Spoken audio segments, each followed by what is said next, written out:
This is Carrie Jordan here from the Rise Collective, and today I'm talking about why I don't want you to make a New Year's resolution and I don't want you to set your yearly goals January 1st, or any time in January for that matter.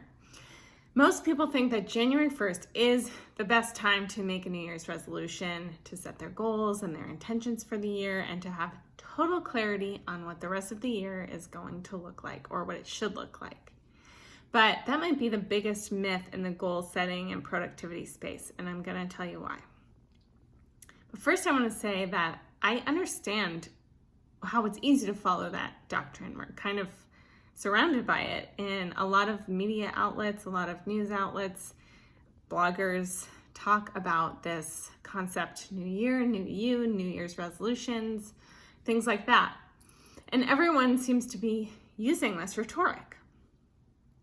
Companies and businesses are setting their sales goals for the year. So it's really easy to believe. But if it were true that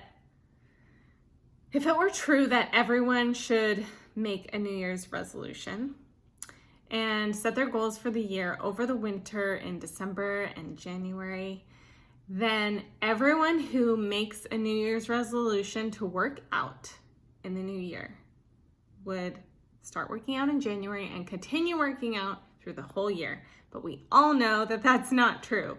Have you ever been to the gym in January? It's completely packed.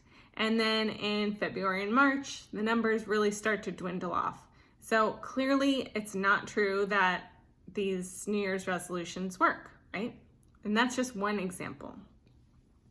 If you keep holding on to this belief that you should make a New Year's resolution and set your goals in the winter time, then you can actually sabotage what you are wanting for yourself in the year ahead.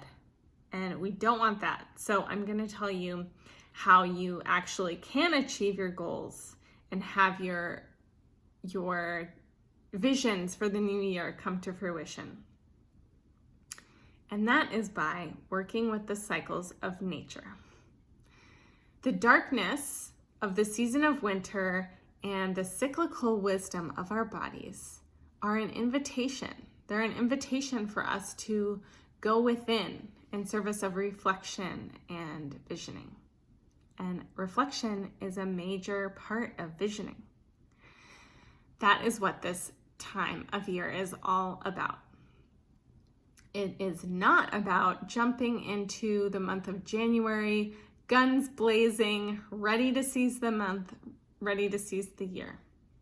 The time will come when the earth and the trees and the flowers are all waking up. That happens in spring, right?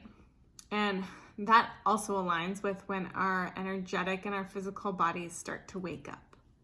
It's when the bear comes out of hibernation, right? And that is the time to start putting our intentions and our goals and our visions into motion. This quiet and introspective wintertime process is the reflection and visioning process that the Life Design Planner guides us through.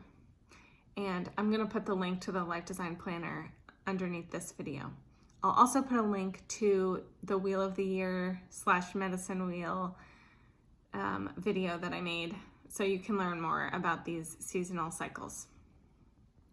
For me personally, this is a time of year when I'm pretty emotionally and physically drained from the holidays.